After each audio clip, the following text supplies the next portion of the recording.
आज किष्किंधा का ऋषिमुख पर्वत सभी के साथ एक नए भविष्य की ओर बढ़ेगा।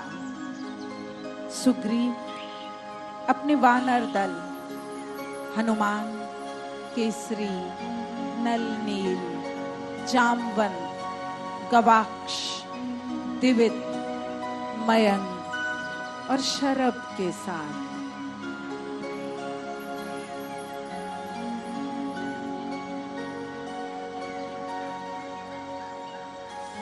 जिन प्रभु के दर्शन सबके लिए दुर्गम, आज वो स्वयं बढ़े ऋषिमुख पर्वत की पहाड़ियों की ओर।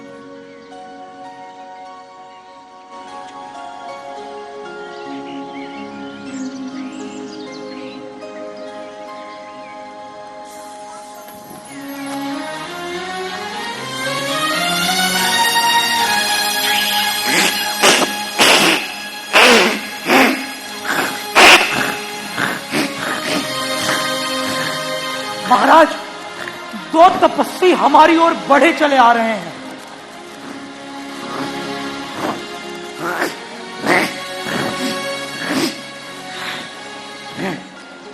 हनुमान जी, देखना तो जाकर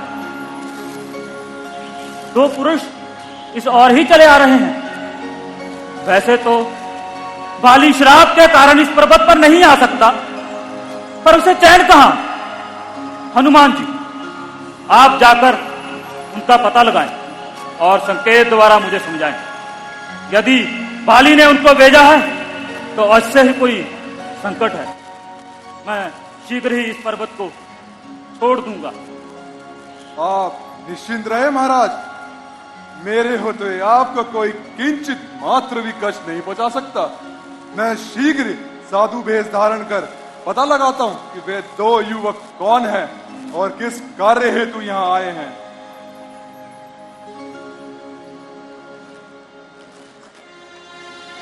भैया, ऋषिमुख पर्वत कहाँ है? कुछ समझ में नहीं आ रहा। हाँ लक्ष्मण,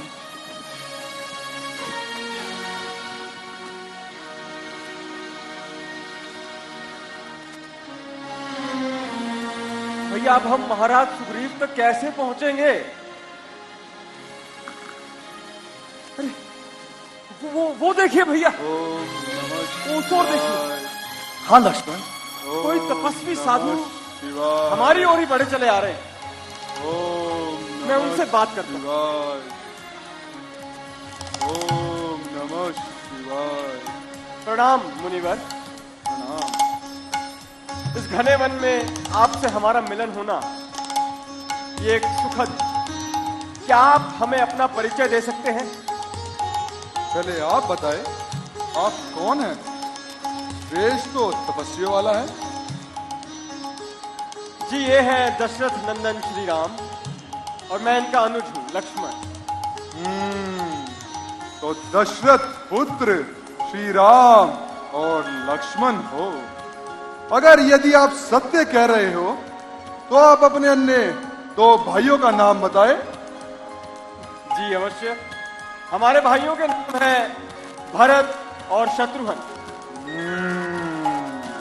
राम, लक्ष्मण, भरत और शत्रुघ्न। जी। पर राम, लक्ष्मण, आप अपना राजमहल छोड़ यूं वनवासियों के भेष में यहाँ किस कार्य हेतु आए हैं? मुनिवर, पिता के वचनों के कारण हम 14 वर्ष इन वनों में बिताने आए हैं। क्या आप हमें महाराज सुग्रीव का मार्ग बता सकते हैं? पर आप ये बताइए, महाराज सुग्रीव आपकी किस तरह से सहायता कर सकते हैं? मुनिवर, एक दिवस हम पंचवटी क्षेत्र में सुखदपूर्वक अपना जीवन व्यतीत कर रहे थे कि राक्षस रावण मेरी भार्या सीता को हर ले गया। हम उसी की खोज में आए हैं। तो आप सचमुच श्री राम और लक्ष्मण हैं? हाँ, मुझे क्षमा करे प्रभु, मुझे क्षमा करे। मुझे क्षमा करे प्रभु, मुझे क्षमा करे। आपकी और वीर लक्ष्मण की यश गाथाएं तो दक्षिण के प्रत्येक राज्य में विख्यात है। मैं एक अरसे से आप ही की प्रतीक्षा कर रहा था प्रभु, आप ही की प्रतीक्षा।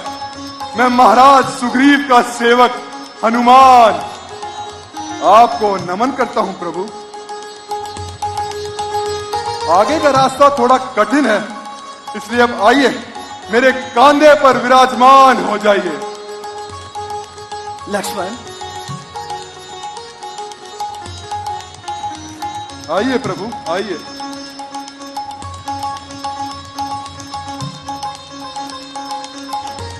हाथ उठाइए और आवाज दीजिए, बोलिए राम भक्त हनुमान की, बोलो पवन सुत हनुमान की। जय श्री राम, जय जय श्री राम।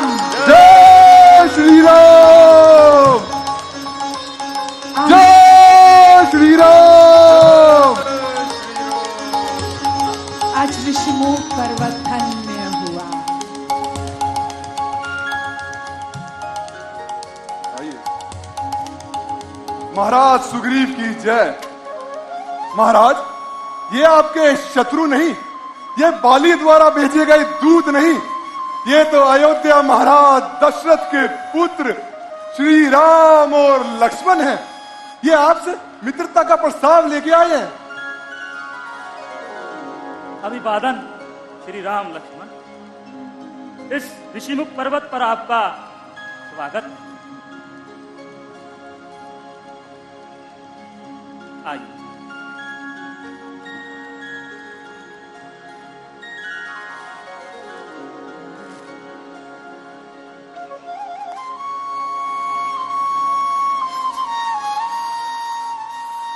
रघुवंशी परम प्रतापी श्री रामचंद्र जी का इस तुच्छ जाति के व्यक्ति की गुफा में स्वागत।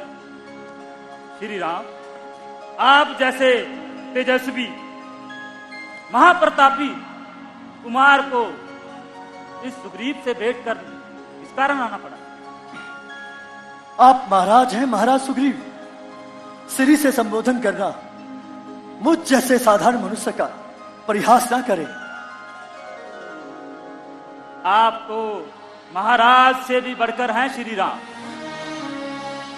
जो व्यक्ति अपने पिता के एक वचन के लिए स्वयं को मिलने वाले राजपाट का त्याग कर दे, वो कोई सामान्य मनुष्य नहीं हो सकता। हमने तो केवल अपने कर्तव्य का पालन किया है और कुछ नहीं।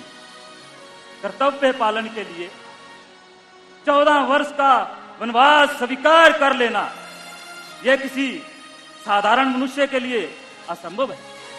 श्री राम, कहिए आपके चरण इस तुच्छ जाति के वानर की गुफा में कैसे आन पड़े? महाराज सुग्रीव, मैं आपसे मित्रता का प्रस्ताव लेकर आया हूं। मित्रता? आपके और हमारे बीच मित्रता? आप वैष्णव और हम शैव, आप तेजस्वी और हम निचली जाति के, आपके और हमारे बीच मित्रता कैसे हो सकती है प्रभु? अवश्य हो सकती है। बरसों की वनवास की अवधि में ऋषि मुनियों से मिलकर हमने यही जाना है कि धर्म और जाति का विस्तार एक दूसरे से दूरियां बनाता जा रहा है, जिसकी वजह विकास और शक्ति है। परंतु अब ये दयाभाव एकाएक कैसे उत्पन्न हो गया? कोई तो अपेक्षा होगी। हाँ, अपेक्षा तो है। हम साधारण मनुष्य ही तो हैं जो आपसे सहायता चाहते हैं। कहिए श्री राम, बिना राज्य और बिना प्रजा के इस महाराज सुग्रीव से क्या अपेक्षा है? हे राघव, एक सहयोग है। आप पर और श्री राम पर एक जैसे ही विपदा आ पड़ी है। मेरे विचार से आप दोनों को मित्रता के लिए हाथ बढ़ा लेना चाहिए।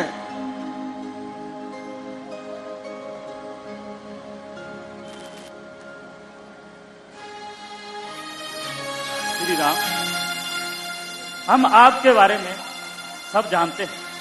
आपने ताड़का का वध किया, खर्क और दूषण को भी मारा, स्वाहु का भी अंत किया, हम सब जानते हैं।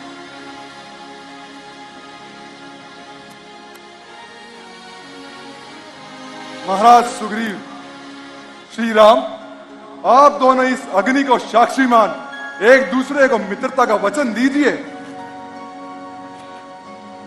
मैं सुग्रीव ये शपथ लेता हूं कि मैं पूरे मन से श्री राम जी का हर दुख और सुख में साथ दूंगा। मैं राम अपने मित्र सुग्रीव को यह वचन देता हूं कि हर परिस्थिति में मैं उसके साथ मिलूंगा। महाराज सुग्रीव की जय! श्री रामचंद्र की जय!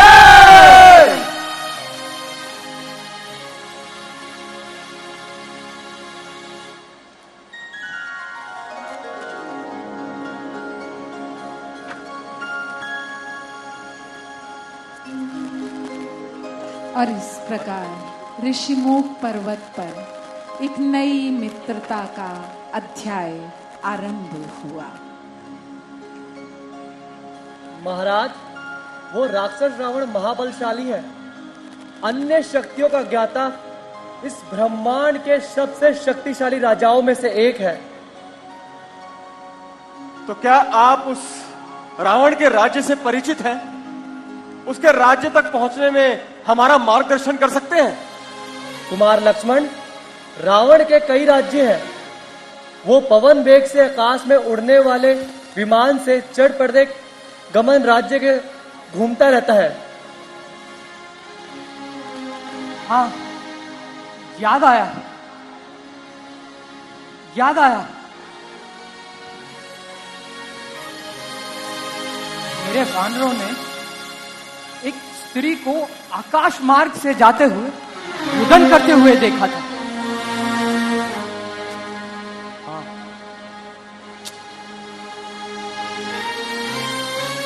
वो राम राम कहे जा रही थी और अपने आभूषण पृथ्वी पर गिरा रही थी। हाँ, किसी दुष्ट राक्षस के बंधन में थी। मेरे वानरों ने वो आभूषण एकत्रित कर मुझे दिए हैं। मैंने वो संभाल कर रखे हैं, मैं अभी लाता हूं।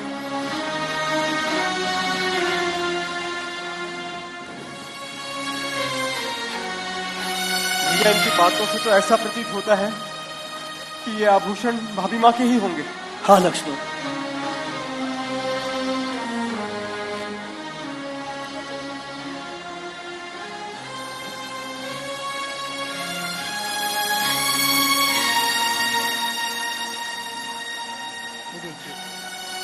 देखिए, यही वो आभूषण है।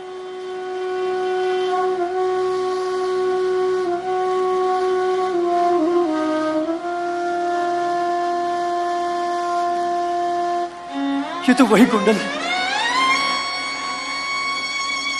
जो सदा कान में रहा। लक्ष्मण देखो, ये वही आभूषण है ना मेरी वेद नंदिनी के। भैया, मैं तो इनमें से किसी आभूषण को नहीं पहचानता, किंतु ये भैया, ये नूपुर, भैया इनसे तो मैं अच्छी तरह परिचित हूं।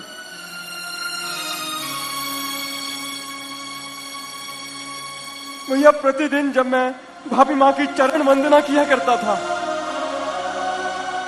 तो ये नूपुर मुझे दिखते थे। ये भाभी माँ के ही हैं भैया, भाभी माँ के नूपुर है। लक्ष्मण भैया, अब वो दिन दूर नहीं जब कुंडल होंगे उनके कानों में और ये नूपुर उनके चरणों में। हाँ लक्ष्मण। रावण, मुझे महादुख पहुंचाने वाले रावण, तू कहीं भी छुप जा, अब तू मेरे हाथों से बच ना पाएगा। मेरी मैथिली का हरण करने वाले अब मैं समस्त राक्षस जनों का विनाश कर दूंगा। श्री राम, आप शोक से आगे, हम सब वानर सीता मां की खोज में जुट जाएंगे। हम आपकी शक्ति और बल से परिचित। आपने मित्रता का प्रस्ताव रखकर हमारे मन में विजय प्राप्त कर ली। हम आपकी सहायता अवश्य करेंगे, किंतु ना तो हमारे पास राज्य है और ना ही कोई सेना। श्री राम, महाराज सुग्रीव जी की कथा बड़ी ही दुखद है। वर्षों से किष्किंधा पर महाराज बाली का ही राज्य था और सुग्रीव उनके आदर्श अनुज की तरह दिन रात उन्हीं की सेवा में लगे रहते। उस समय किष्किंधा में हर राज्य अपनी सीमा बढ़ाने के चक्कर में एक दूसरे से लड़ता ही रहता। फिर एक पहर मायावी नाम का राक्षस आए दिन किष्किंधा पे उत्पात मचाता रहता। फिर एक दिन उस मायावी और महाराज बाली के बीच एक भयंकर युद्ध हुआ। उस युद्ध में मायावी अपने प्राण बचा जा भागा। फिर महाराज बाली और सुग्रीव ने उस मायावी का पीछा किया और वह मायावी एक गुफा में जा छुपा। फिर महाराज बाली के आदेश अनुसार सुग्रीव जी गुफा के पहरे पे ही लग गए और बाली अकेला ही उस मायावी से युद्ध करने गुफा में चले गया। फिर कुछ समय के बाद अंदर से एक चीख सुनाई दी। फिर महाराज सुग्रीव को लगा कि कहीं बाली मारा गया। फिर कहीं इस डर से मायावी बाहर ना आ जाए, सुग्रीव ने उस गुफा का द्वार बंद कर दिया। और जब मैं किष्किंधा लौट कर आया तो मंत्रियों ने सिंहासन को रिक्त देखकर मुझे राजा बना दिया। पर बाली जीवित था। वो मायावी को मारने के पश्चात थकान के कारण वही सो गया था। जब बाली लौटकर आया तो मुझे सिंहासन पर बैठा देख क्रोधित हो उठा। उसने मेरी एक ना सुनी। उसने मेरी पत्नी को मुझसे छीन मुझे किष्किंधा से निकाल दिया। उसी के भय के कारण मैं इस पर्वत पर रह रहा हूं।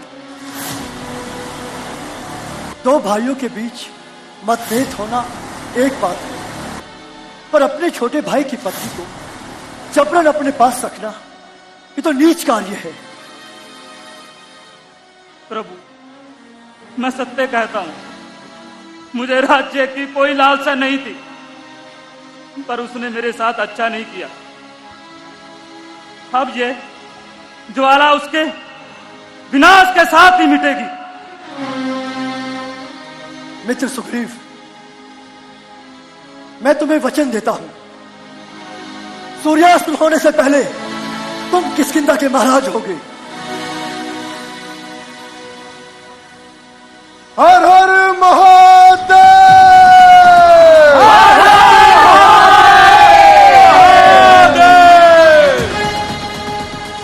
श्री राम, आप बाली को साधारण योद्धा न समझे। उसने कई अनुसंधान यज्ञ करके असीम शक्तियां प्राप्त की है। वो सम्मोहन विद्या से सामने वाले की शक्ति आदि कर उससे युद्ध जीत जाता है। किंतु ये तो छल है।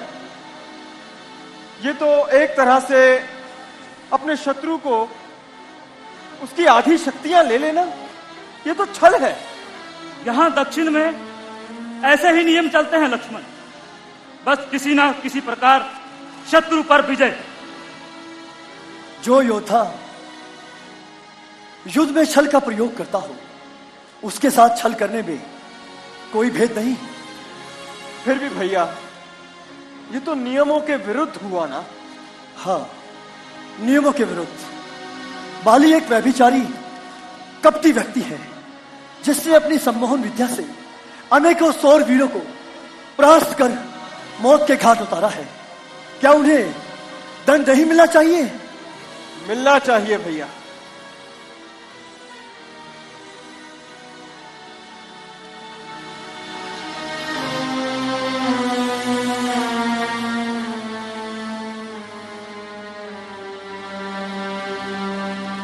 प्रभु, बाली बहुत बलशाली है, आप उसे नहीं मार पाएंगे। महाराज सुग्रीव जी, अब भैया आपके लिए ऐसा क्या कर दिखाएं जिससे आपको विश्वास हो जाए कि भैया बाली का वध कर सकते हैं? लक्ष्मण, वो सामने 7 ताड़ के वृक्ष दिखाई दे रहे हैं। बाली उन्हें एक एक करके बींध देता था। यदि श्री राम इनमें से किसी एक वृक्ष को अपने वाहन से छेद देते हैं तो मुझे इनकी प्रकर्मा पर विश्वास हो जाएगा। महाराज सुग्रीव, केवल एक वृक्ष? रुकिए भैया, मैं आपका धनुष लेकर आया।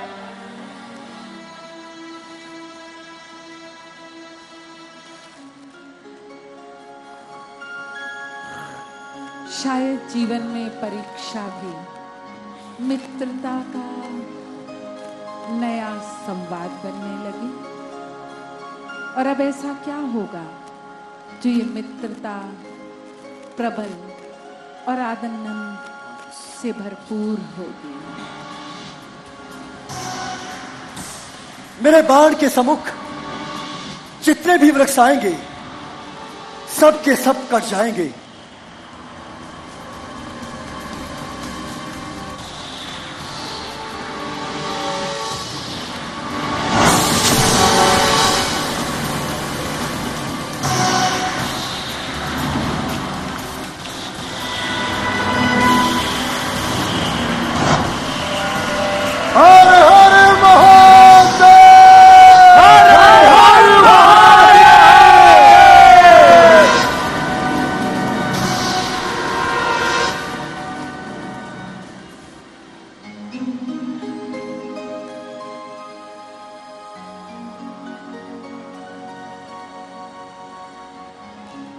और इस तरह प्रभु श्री राम की वीरता देख प्रभु श्री राम ने सुग्रीव से कहा कि वह अब बाली को युद्ध के लिए ललकारे। सुग्रीव, अब तुम बाली को निश्चित होकर ललकारिए। जाइए, निश्चित होकर आप युद्ध करें। जी प्रभु, जैसी आज्ञा।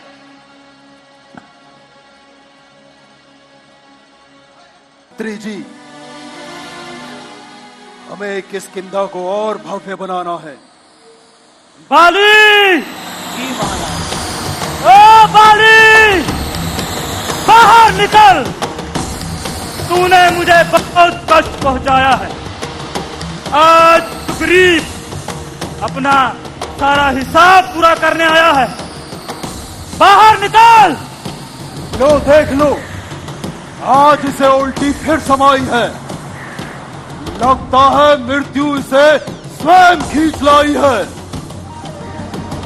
अरे ओ अन्यायी! घर में छिपकर अपनी जान बचाना चाहता है।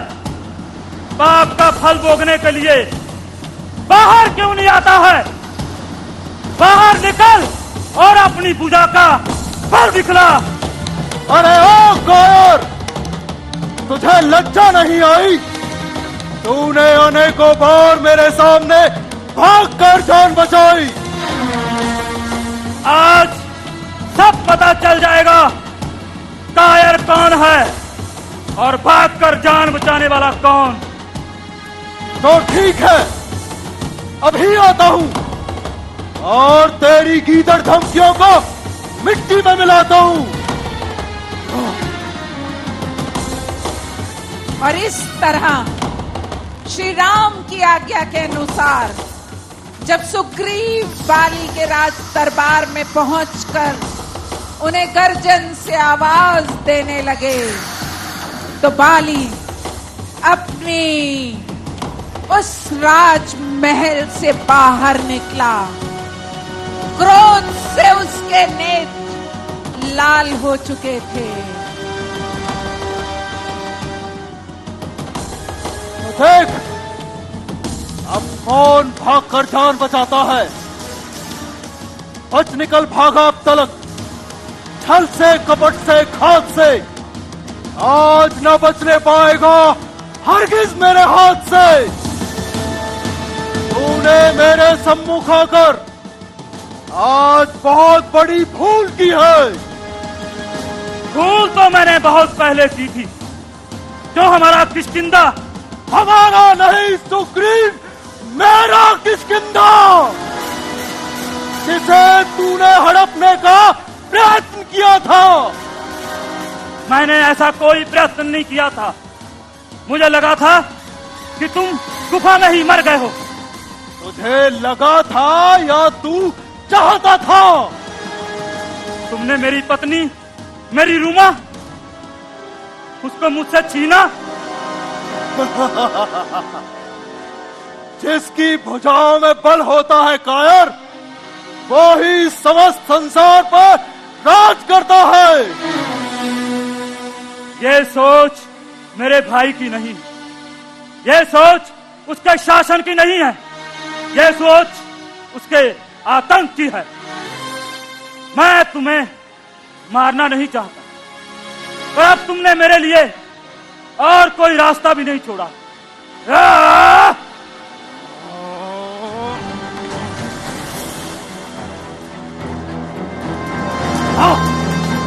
जान तुझको है प्यारी तो चला जा यहां से, ओ दुराचारी। यहां से तो अब तभी जाऊंगा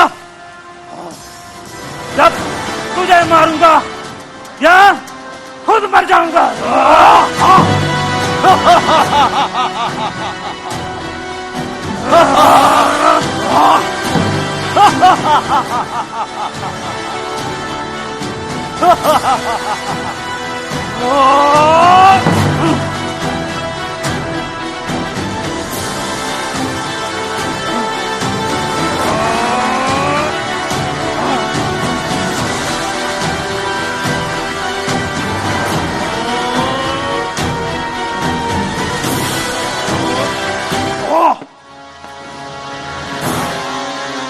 अरे ओ कायर, तू शस्त्र युद्ध लायक नहीं।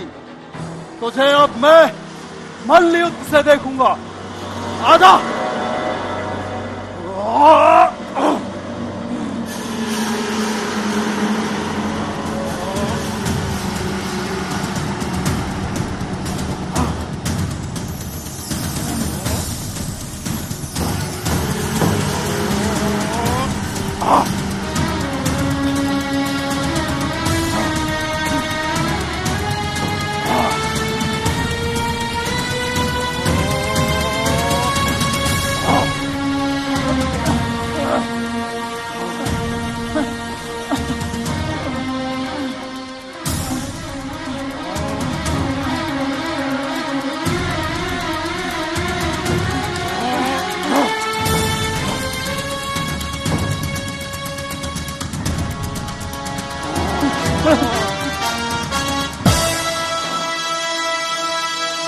गया कायर। दोनों में भयंकर मल्ल युद्ध हुआ और बाली ने अपनी शक्ति के द्वारा, अपने ज्ञान के द्वारा विजय पाई।